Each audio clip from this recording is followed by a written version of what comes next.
Hello, Steve 89. Well, I finally got to watch the Munsters movies. Now, after Wednesday, I had a Adam's Family marathon, and then I wanted to watch the Munsters. So I watched the original series, and I'd kind of seen episodes of the original series. So the movies, however, were kind of different.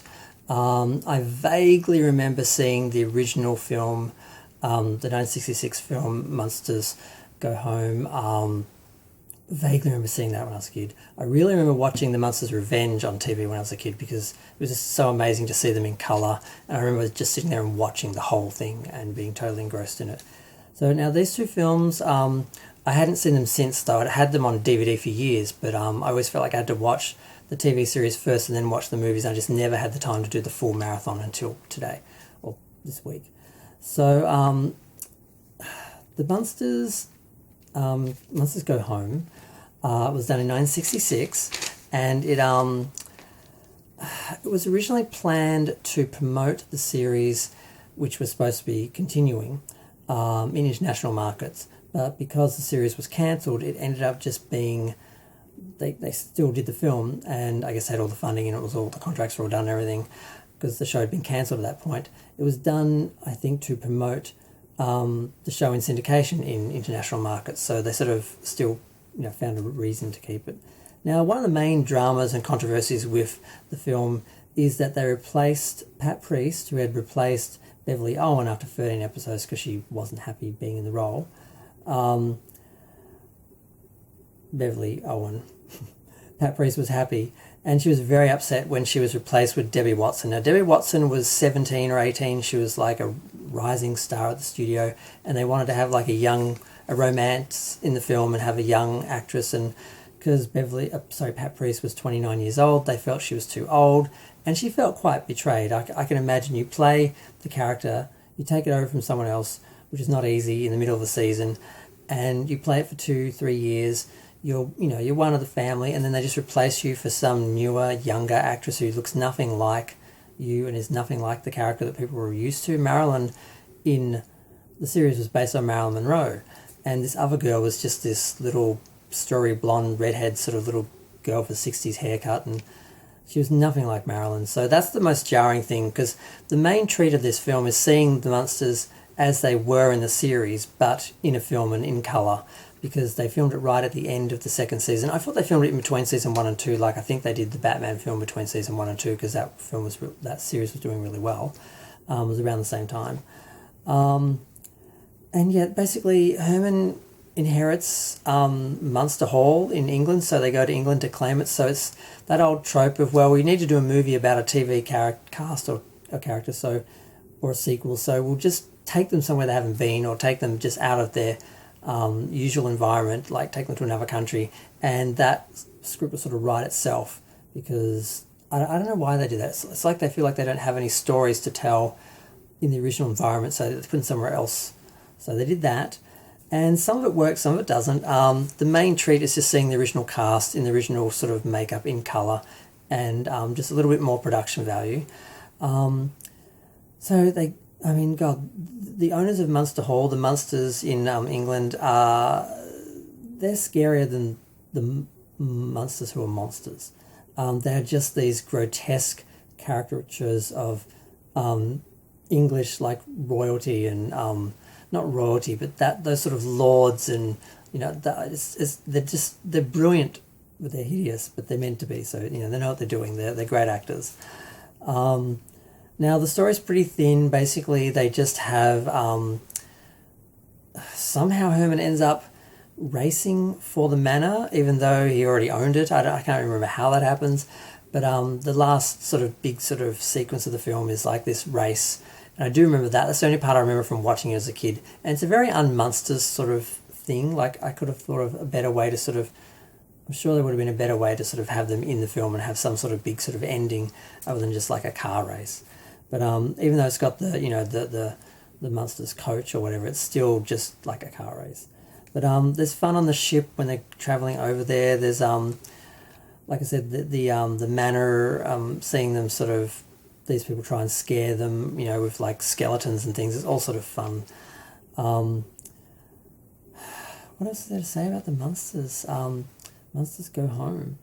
It was originally shot in full frame like the TV show, but they cropped it for film, and unfortunately, the main the best version on DVD is the cropped ones. So I feel like I'm missing half the screen, but you're getting really good picture quality. So I'm not sure which version I'll watch long term, because it's easier to just watch, I think, the full frame, because the other film and the whole TV series and the Munsters Today, they're all in full frame.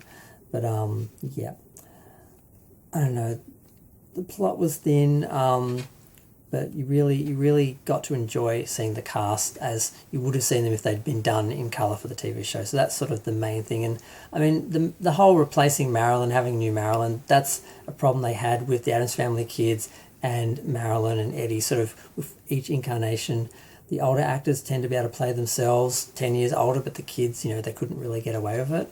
So that's really the only drawback. She's quite jarring. I'm like, where's Marilyn? Who is this girl? Why do we care about her romance with this guy, this British guy that she meets on the boat, and he ends up being actually related to the other family and blah, blah, blah.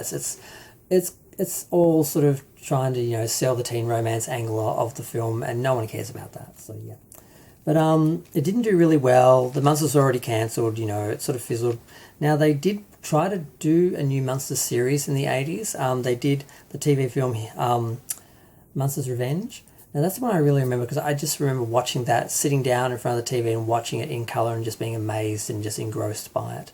Now, this one has an even thinner story, but, I mean, you don't really care. You've got the characters back. They're played by the original actors. The makeup's a little bit off, but still, it's them, that's the good thing about all these classic shows. You love the characters so much that you really don't care what they're doing or how thin the story is. You just want to hang out with them and, have another film with them. So this one, it starts off with them going to a wax museum, and you find out the wax museum, the wax figures are all robots that are being used to commit crimes, and there's a bunch of wax figures of the Munsters. And, of course, they get framed for a crime, and they have to be sort of on the run. And you have Herman and Grandpa, hiding from the police and dressing in drag to work so they're in the Munsters makeup in drag, working in a restaurant. You have scenes like that. And, like I said, it's a thin story. It doesn't have the sort of charm of the original series. You don't have the laugh track. Some parts are a bit flat, a bit quiet. The music could have been a bit better. And I kind of wish it had sold as a series. I think they could have got away with it. It would have worked better as a series than to try and do it as a movie.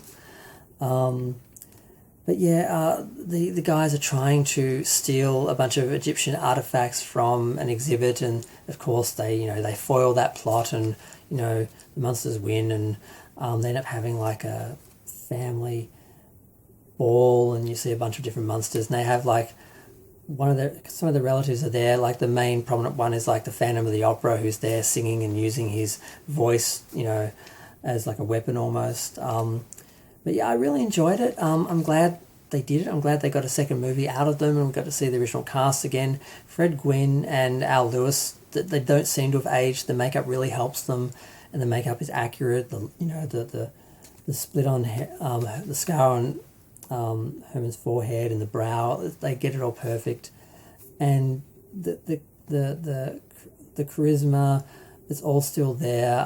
They play off each other. The timing, it's really good. It's the cast saves it, and that's what they built it around, and what they would have built a series around. And I wish they'd done it, but they didn't. 7 years later, we got the Munsters Today with a whole new cast.